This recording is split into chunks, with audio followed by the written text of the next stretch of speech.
Sayang hindi, magbabayad sana ako eh. Ay, pwede. Baliktad eh. May pwero ah.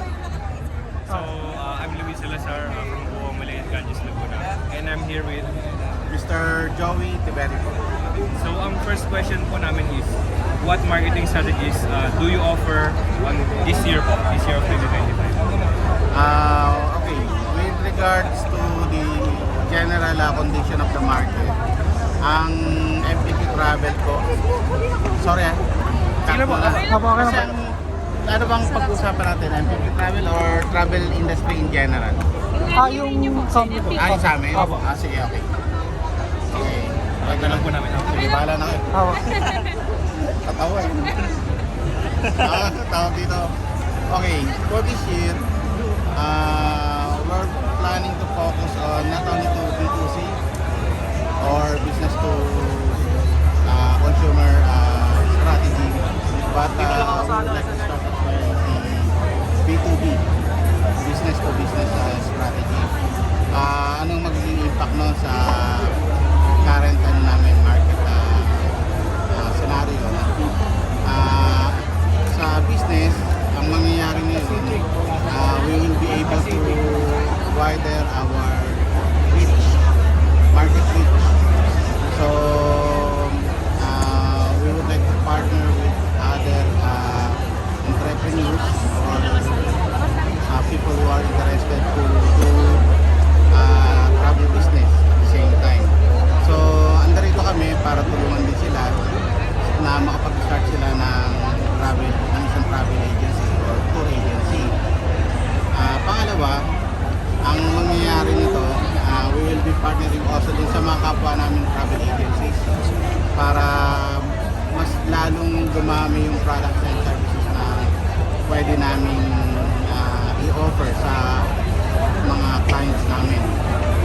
And at the same time, of course, technology, no?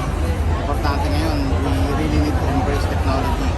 So currently we are in the process of creating our own travel portal. This would also cater to our B2C and B2B strategy. So yun yung plano ngayon. So, ang next question naman po is, how do you adapt to changing customer preferences? Okay, medyo mahirap yung actually okay, let me put it this way. Traditionally kasi iba yung landscape ng travel in terms of the services, the products and services that one travel agency is offering to the clients. Kasi dati ang focus is you create a product, so parang product driven.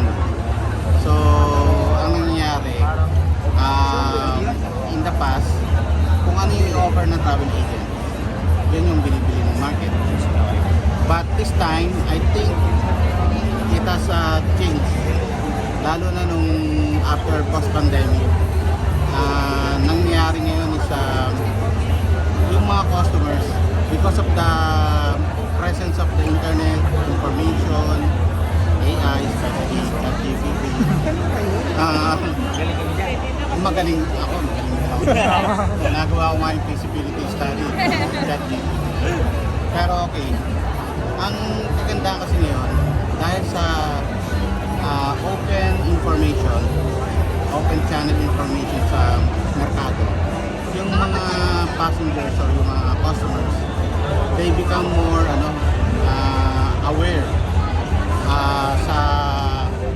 sa mga dapat nilang i-consider, mga factors to be considered. Like for example, ano ba talaga yung destinations na gusto nila? Ano ba yung mga destinations talagang makakasave sila? Priority ba nila yung excellent service, for example, flying on business class, service sa airline, or mga destinations like Amampulo, super mahal, diba? Pero meron din namang mga lugar na you will be satisfied also on the same level na mababa baba lang naman yung babayaran mo. Kaya yung pagdating sa preferences, I think this time the market, it's market driven na. Baliktad na. So they are the one who dictate or the customers dictate kung ano yung gusto nila. Diba? Ganun yung nangyari ngayon. So we really need to adjust. So kung ano yung gusto ng market, doon kami nagpo-focus. But remember, kaya nga may travel professionals, di ba? We are I would say in our own ways, we are the expert. Kasi we are experienced. Meron din kaming we have the knowledge also at the same time. Coming from the airlines, coming from the tour operators, from the destination management companies, tourism boards. So lahat yan, hindi naman kasi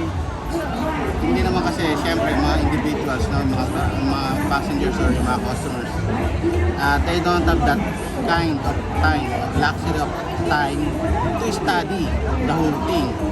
So pero yun nga, kagaya ng nasabi ko, because of the presence of the modern technology, mas na sila ngayon, mas madali na mas nakikita nila kung ano yung gusto nila. I mean, natutulungan sila na magdesisyon kung ano talaga yung gusto nilang gawin. Yun yung masasabi kong sa pagkakaiba noon at saka sa ngayon. So before, it's a product driven strategy, but now it's more of a market driven strategy. So for ang last question po namin is, Hirap which naman. or what products or services are most popular with customers? Again, please. Which product or services are most popular with customers?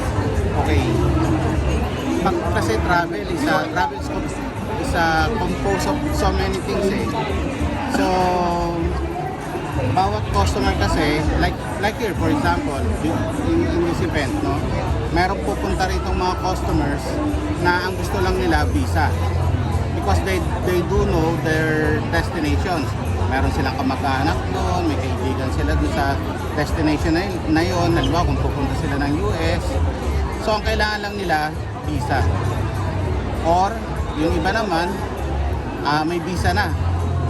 So ang kailangan nila ng hotel, gusto nila ng more nakakalimutan ko. Yung hindi sila nakakaabala. Na may privacy. So ganun ang nangyari ngayon. Yung iba naman, gusto nila ticket, hotel, and visa. So it's a total package. Yun yung So kami, we are always here to serve, to offer, to provide these kinds of services. We have to make sure na we're at par dun sa expectations, dun sa requirements ng customers in the market. So ganun yung nangyari. So to become a reliable, a professional travel agency or tour agency, we have to make sure na updated din kami sa mga information, sa mga requirements. Kasi isang pagkakamali lang or isang factor lang doon within the components ng travel or ng package na kinuha sa'yo ng customer mo,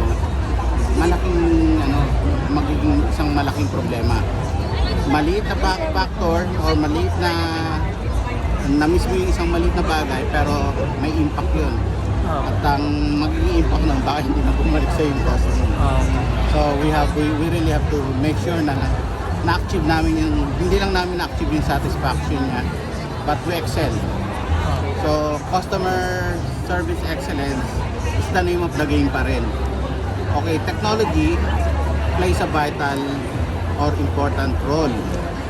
Importante sa business yan. Pero still, ang magde-decide niyan, syempre yung end users. Nasatisfied ba siya? Naging cost effective ba yung pagbili niya ng product sa'yo, ng service sa'yo. So we really have to level up na. And on top of this, remember always, ChatGPT, technology. We really have to embrace technology. So we need to be, we should remain yung sabi nga yung caring, yung human factors. Kasi iba pa rin yun yung you care with your customers. Pero through technology, mas mapapabilis natin ang trabaho, at the same time malelesen natin yung mga errors or yung nakalimutan natin na dapat pala provide din natin sa kanya. Ito naman sa ChatGPT, remind me yung ChatGPT. Bali yun lang po yung mga tanong. Thank you very much. Ayun lang? Opo. Magkano bang natin? Each, 100 each. Thank you so much. Yung babayaran nyo, naka 800 na pala ako.